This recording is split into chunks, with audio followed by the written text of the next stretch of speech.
जीवन क्या है, जीवन के लक्ष्य क्या हैं और उस लक्ष्य को पाने का मार्ग क्या है। हमें से बहुत से लोग जीवन जी तो रहे हैं, किंतु उन्हें जीवन की सही परिभाषा भी नहीं पता। तो उन्हें जीवन के लक्ष्य कैसे पता होंगे, तो उन्हें उस लक्ष्य को पाने का मार्ग कैसे पता होगा, जब तक हम ये जानते नहीं कि जिस जीवन को हम जी रहे हैं उसका वास्तविक अर्थ क्या है। आखिर कौन सा लक्ष्य है जिसको हम सब पाना चाहते हैं, और आखिर वो कौन सा मार्ग है जिस पर चल के हम उस लक्ष्य की प्राप्ति कर सकते हैं। अगर हम ये जान जाएं तो हमारे जीवन से बहुत सी शंकाएं समाप्त हो जाएं, बहुत सी दुविधाएं समाप्त हो जाएं, और शायद हमारे कर्म भी सुधर जाएं। पर परेशानी यह है कि हम ये जानते ही नहीं कि हम इस जीवन में क्या करने आए हैं, कैसे करेंगे, और ये जीवन हमें ईश्वर ने क्यों दिया है, इसके क्या मायने हैं। मैंने भी अपने जीवन में बहुत से संघर्ष किए। इन प्रश्नों का जवाब मैं खोजता रहा, ढूंढता रहा, पर नहीं मिले। लेकिन अपने जीवन में बहुत वर्षों तक संघर्ष करने के बाद जो उत्तर मैंने ढूंढ पाए हैं, मैं चाहता हूं कि मैं आप लोगों तक उस बात को पहुंचाऊं, ताकि हो सकता है कि आप भी अपने जीवन में कुछ उपयोगी कर सकें, कुछ सार्थक कर सकें, और इस जीवन को सफल बना सकें। दोस्तों, सबसे पहले हमें जीवन की परिभाषा को समझना पड़ेगा, और वो परिभाषा ऐसी होनी चाहिए जो सार्वभौमिक हो, जो सर्वसमावेशी हो, और जो हर उस व्यक्ति पर लागू होती हो जिसके पास की जीवन है। चाहे वो मनुष्य हो, चाहे वो पशु हो, पक्षी हो, पेड़ हो, पौधे हो। अगर ऐसी कोई परिभाषा आपके पास है जो प्रत्येक उस व्यक्ति पर लागू होती है जो जीवन जी रहा है, जो सजीव है, जिसमें जीवन है, तो वही परिभाषा सबसे उचित परिभाषा होगी। जीवन के विषय में बहुत से कवियों ने, बहुत से दार्शनिकों ने बात की, पर उन सब की परिभाषाएं जो मैंने पढ़ी आज तक, मुझे नहीं लगता कि प्रत्येक व्यक्ति पर लागू की जा सकती हैं। जीवन की कोई दार्शनिक परिभाषा हो ही नहीं सकती। जीवन की परिभाषा तो बहुत ही सरल होनी चाहिए, बहुत ही उदासीन होनी चाहिए, जो सार्वभौमिक हो। लिहाजा जीवन की वो परिभाषा मैं आपको एक कहानी के जरिए समझाना चाहता हूं, जो कहानी शायद हम में से प्रत्येक व्यक्ति ने सुनी होगी, किंतु कितनों ने समझी, मैं ये दावे से नहीं कह सकता। तो कहानी कुछ इस प्रकार है। एक राजा के पास एक हाथी था। वो हाथी जब वृद्ध हो गया तो राजा ने इस ख्याल से कि मेरा ये प्रिय हाथी, जिसने कई सारे युद्धों में मेरा सहयोग किया, जो मुझे सबसे अधिक प्रिय है, वृद्धावस्था में इसकी देखभाल में कोई असावधानी न की जाए, कोई लापरवाही न बरती जाए। इस कारण उसने महावतों को वो हाथी सौंपते वक्त घोषणा भी की कि जो भी व्यक्ति मुझे इस हाथी की मृत्यु का समाचार देगा, मैं उसे दंड दूंगा। लिहाजा सारे महावत उस हाथी की पूरी निष्ठा के साथ देखभाल करने लगे, पूरी सावधानी के साथ उसका ख्याल रखने लगे। लेकिन मृत्यु तो एक अटल सत्य है, उसे तो कोई टाल ही नहीं सकता। और इस प्रकार वो हाथी एक दिन मृत्यु को प्राप्त होता है। अब उन महावतों में बड़ी परेशानी कि कौन जाकर राजा को उस हाथी की मृत्यु का समाचार दे। तो वो अपने राज्य के एक बुद्धिमान मंत्री के पास जाते हैं, जिनकी बुद्धिमत्ता बड़ी विख्यात थी, और कहते हैं कि हे मंत्रीवर, हाथी का देहांत हो चुका है, पर हमारी शंका यह है कि राजा को यह संदेश दिया कैसे जाए, कौन दे इस संदेश को, जिससे हमें दंडित ना होना पड़े। मंत्री जी ने मुस्कुरा के जवाब दिया कि मैं राजा को बता दूंगा कि उस हाथी की मृत्यु हो चुकी है। अतः वह मंत्री जी राजा के दरबार में पहुंचते हैं, उनसे कहते हैं कि महाराज, मैंने एक समाचार सुना कि आपका प्रिय हाथी आज सुबह से न कुछ खा रहा है, न कुछ पी रहा है, न देख रहा है, न कोई हलचल कर रहा है। राजा कहते हैं कि क्या हुआ, ऐसा तो नहीं हाथी बीमार हो? वो कहते हैं कि नहीं महाराज, हाथी बीमार भी नहीं है। तो राजा कहते हैं उसे कोई लोवान वगैरह सुंघाओ। मंत्री जी कहते हैं कि वो कुछ सूंघ भी नहीं रहा है, सांस भी नहीं ले रहा है। तो राजा बड़े प्रसन्न होते हैं मंत्री जी की बुद्धिमत्ता से और पूछते हैं कि कहीं वो हाथी मर तो नहीं गया। मंत्री जी कहते हैं कि नहीं, मैं तो ऐसा नहीं कह रहा, पर उसके लक्षण कुछ इसी प्रकार हैं।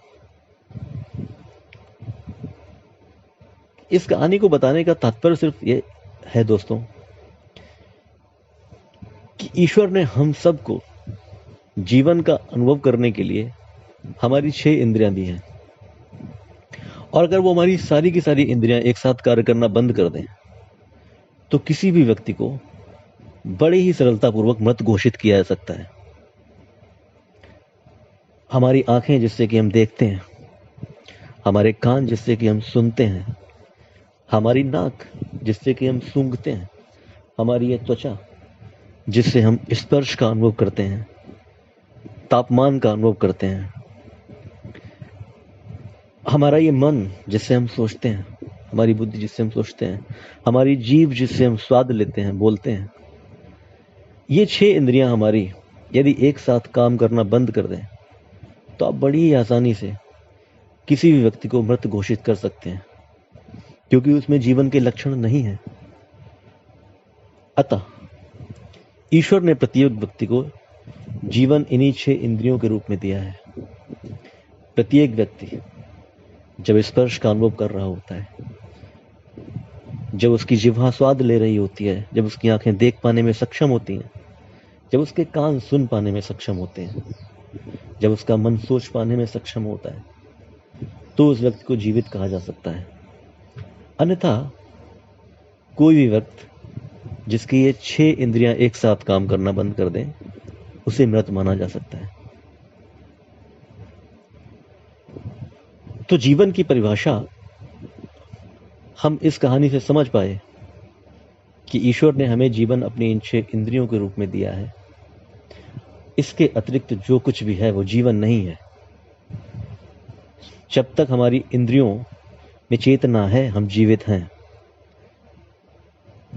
और अगर वो चेतना समाप्त हो जाए तो हमें मृतक कहा जा सकता है। और ये जीवन देते वक्त ईश्वर ने किसी के साथ कोई भेदभाव नहीं किया, चाहे अमीर व्यक्ति हो, चाहे गरीब व्यक्ति हो, चाहे ऊंची जाति का व्यक्ति हो, चाहे नीची जाति का व्यक्ति हो, चाहे इस धर्म का व्यक्ति हो या उस धर्म का व्यक्ति हो। ईश्वर ने प्रत्येक व्यक्ति को यह शरीर दिया है और जीवन का अनुभव करने के लिए इंद्रियां दी हैं, जिनसे हम जीवन का अनुभव करते हैं, जिससे हम जीवित कहे जाते हैं। तो जब हम जीवन की परिभाषा समझ पाए, जब हम ये समझ पाए कि जो कुछ भी है, जितना भी जीवन हमारे पास है, हमारे इस शरीर में हमारी इंद्रियों के रूप में है, तो हम अपने जीवन के लक्ष्य भी समझ सकते हैं। और अगर हम जीवन नहीं समझ पाएंगे तो उसके लक्ष्य भी हम नहीं समझ पाएंगे। अब इन इंद्रियों की सहायता से ही हम अपने जीवन का लक्ष्य समझने का प्रयास करते हैं। आपने कभी सोचा है कि आपकी आंखें क्या चाहती हैं? वो हरियाली देखना चाहती हैं या सूखा पड़ा हुआ देखना चाहती हैं? वो खूबसूरती देखना चाहती हैं या बदसूरती देखना चाहती हैं? वो कुछ अच्छा देखना चाहती हैं या बुरा देखना चाहती हैं? वो अपनी पसंद के लोगों को देखना चाहती हैं या उन लोगों को जिनसे कि वो घृणा करते हैं? तो आप पाएंगे कि हमारी आंखें प्रत्येक क्षण कुछ अच्छा, कुछ खूबसूरत, कुछ आनंददायी, कुछ आंखों को ठंडक पहुंचाने वाला ही देखना चाहती हैं। अर्थात हमारी आंखें अपने लिए खुशियां ढूंढ रही हैं, किसी अपने को देख के, कहीं खूबसूरती को देखकर, कहीं हरियाली को देखकर। कहीं सूर्योदय को देखकर तो कहीं सूर्यास्त को देखकर हमारी आंखों को खुशी मिलती है। हमारी आंखें अपने लिए खुशियां तलाश रही हैं। फिर हमारे कान, वो भी संगीत सुनना चाहते हैं। वो करुण क्रंदन सुनना नहीं चाहते। वो प्रशंसा सुनना चाहते हैं, आलोचना सुनना नहीं चाहते।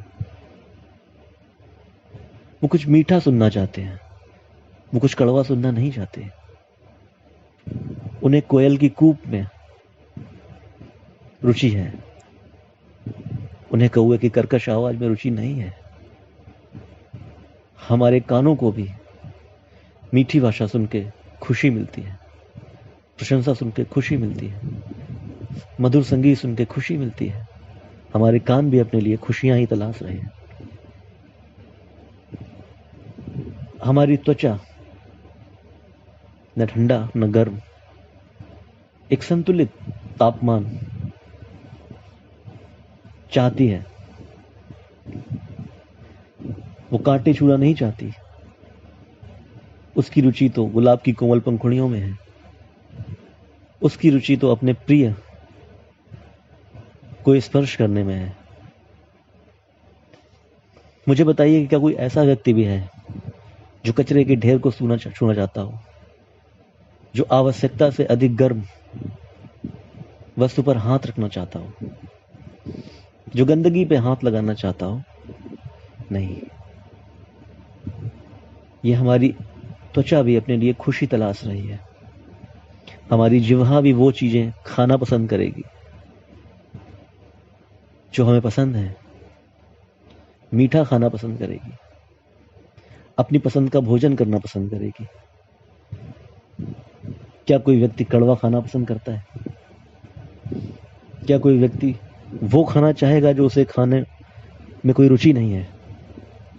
इस तरह से हमारी जिह्वा भी अपने लिए खुशियां तलाश रही है, और हमारी सारी इंद्रियां अपने लिए खुशियां ही तलाश रही हैं। इस प्रकार प्रत्येक व्यक्ति के जीवन का लक्ष्य सिर्फ खुशी है। किसी व्यक्ति को कार खरीद कर खुशी मिलती है, तो किसी को हवाई जहाज चाहिए। कोई साइकिल खरीद के ही खुश हो जाता है। लेकिन चाहे साइकिल खरीदी जाए, चाहे हवाई जहाज खरीदा जाए, चाहे कार खरीदी जाए, पाना सब खुशियां चाहते हैं। पैसे से भी तो लोग खुशियां ही खरीदते हैं। यदि आप किसी कंपनी में कार्यरत हैं और आपको वेतन मिलता है, तो उस वेतन का आप क्या करते हैं? अपने बच्चों के लिए कपड़े खरीदते हैं, अपने लिए वो चीजें खरीदते हैं जो खरीदना आपको पसंद है, जो खरीद के आपको खुशी मिलेगी।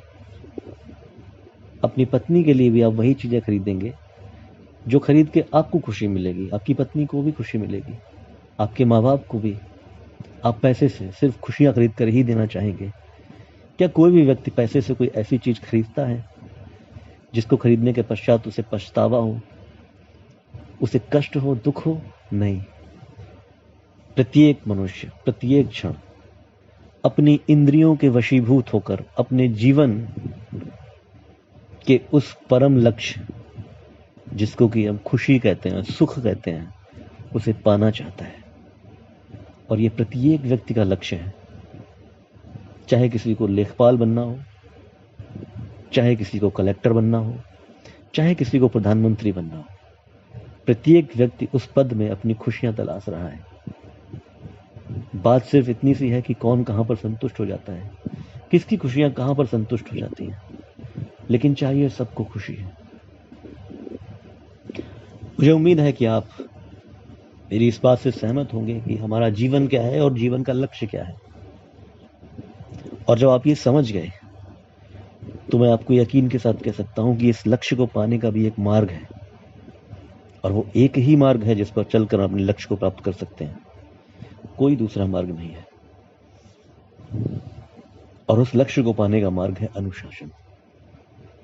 अनुशासन के बिना किसी भी लक्ष्य को पाया नहीं जा सकता।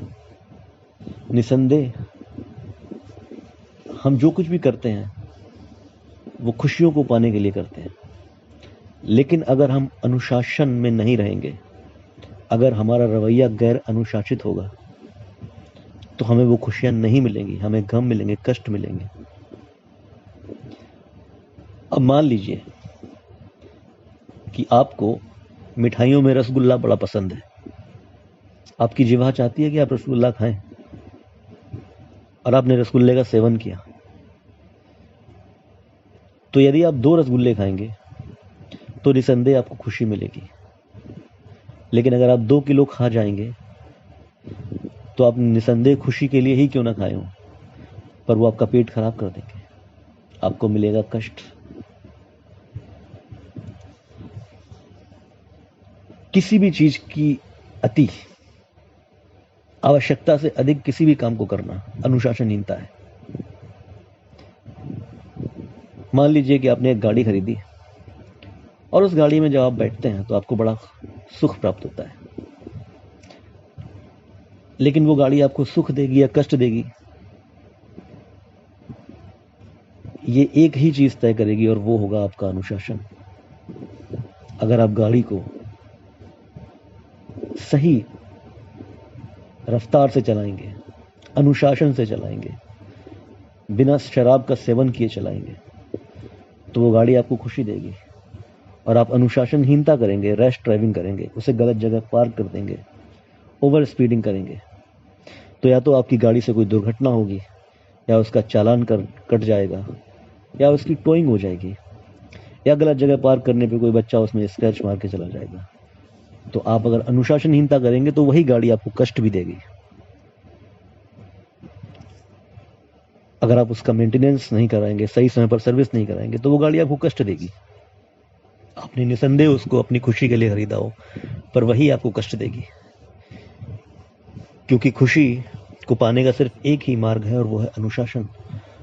आप विचार करिए, आप सोचिए कि यदि आपको अपनी प्रशंसा सुनना पसंद है, तो प्रत्येक व्यक्ति को इस दुनिया में प्रशंसा सुनना पसंद है। और अगर आप किसी की आलोचना करते हैं, भर्त्सना करते हैं, उस पर डांटते हैं, चिल्लाते हैं, तो पलट के वो भी आपको जवाब देगा। आप यदि अनुशासनहीनता करेंगे तो बदले में आपको कष्ट मिलेगा। आप यदि अनुशासन से रहेंगे तो कोई ना कोई खुशी हमेशा आपका पीछा कर रही होगी, आप अपने लक्ष्यों को प्राप्ति कर पाएंगे। आपका अनुशासन ही आपको आपके लक्ष्यों तक पहुंचाएगा। जो खुशी है, आप दिन में जितने अधिक अनुशासित रहेंगे उतने ही अधिक खुश रहेंगे। प्रत्येक व्यक्ति को सोना पसंद है, खुशी के लिए यदि आप सोते हैं तो इस सोने में कोई हर्ष नहीं है। लेकिन अगर आप आवश्यकता से अधिक सोते हैं तो ये सोना आपके शरीर को खराब कर देगा, और उसके बाद आपके शरीर में पीड़ा होगी, आप मोटे बेढौल हो जाएंगे, और उसके बाद आपको कोई भी खुशी पसंद नहीं आएगी। विचार करिए कि आपके पास बहुत सारे पैसे हैं, बहुत सारा धन है, और आप 1 लाख रुपए लेकर किसी संगीत के उत्सव में जाते हैं, वहां अनूप जलोटा की भजन संध्या चल रही है, और आप 1 लाख रुपए का टिकट खरीद के सबसे आगे वाले स्थान पर जाके बैठते हैं। और जब अनूप जलोटा जी भजन शुरू करते हैं, उसी समय आपकी पीठ में दर्द होना शुरू हो जाता है, क्योंकि आपने अपना शरीर खराब कर लिया है। तो जब वो गाना गाएंगे, ऐसी लागी लगन मीरा हो गई मगन, तो आपका ध्यान ना तो उनके भजन पे होगा, ना मीरा पे होगा, आपका ध्यान तो अपनी पीड़ा पे होगा। वो 1 लाख रुपए खर्च करने के बावजूद भी आपको सुख नहीं मिलेगा। और उसी स्टेडियम के बाहर यदि कोई मजदूर कहीं घास खोद रहा होगा और उसके कानों में उस भजन की आवाज जा रही होगी, तो वो आनंद महसूस करेगा, क्योंकि उसके शरीर में पीड़ा नहीं है। लिहाजा उसको बिना पैसे खर्च किए सुख मिल जाएगा, और आप पैसे खर्च करके भी सुख प्राप्त नहीं कर पाएंगे। इसलिए आपका अनुशासन ही आपकी जीवन में सुख का बंदोबस्त करेगा। आप कितने अनुशासित हैं, यही तय करेगा कि आप कितने सुखी हैं।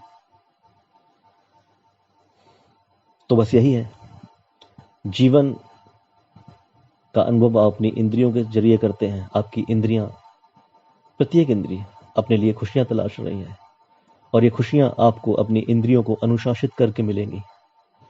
लेकिन इसमें एक सावधानी भी है। मान लीजिए कि आपने अपने आप को अनुशासित कर लिया,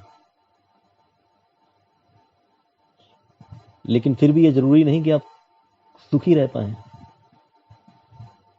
क्योंकि अगर आपके आसपास के लोग अनुशासनहीन होंगे तो वो आपको सुखी नहीं रहने देंगे। मान लीजिए कि आप बहुत अनुशासित हैं, आप बाइक चलाते हैं और बड़े ही अनुशासन से चलाते हैं, लेकिन आज आपने ये तय कर लिया कि आज आप किसी दूसरे की बाइक पर बैठकर अपने गंतव्य तक जाएंगे, और जिसकी बाइक पे आप बैठ गए हैं वो अनुशासनहीन है, वो रैश ड्राइविंग करता है, वो शराब पी के गाड़ी चलाता है। तो अगर वो कहीं पर बाइक ठोकेगा तो घुटने तो आपके भी टूटेंगे। क्यों? क्योंकि आप एक अनुशासनहीन व्यक्ति की संगत में पड़ गए। अगर आप किसी अनुशासनहीन दोस्त के साथ चल रहे हैं और सड़क पे चलते हुए उसने किसी लड़की को सीटी मार दी, तो आप चाहे कितने भी अनुशासित बने रहें, आपके उस अनुशासनहीन मित्र की वजह से उस लड़की का सैंडल तो आपकी सर पे भी पड़ेगा। आप अगर अनुशासनहीन लोगों की संगत में हैं तो भी कष्ट आपको मिलते रहेंगे। लिहाजा अनुशासन से रहें दोस्तों, और अनुशासनहीन लोगों से जितना हो सके उतनी दूरी बना के रहें, तभी आप अपने जीवन में सुखी भी रह सकते हैं। मुझे उम्मीद है कि जीवन का वो परम सत्य, परम ज्ञान आज आपने पा लिया है जिसकी आपको बहुत जरूरत है। धन्यवाद।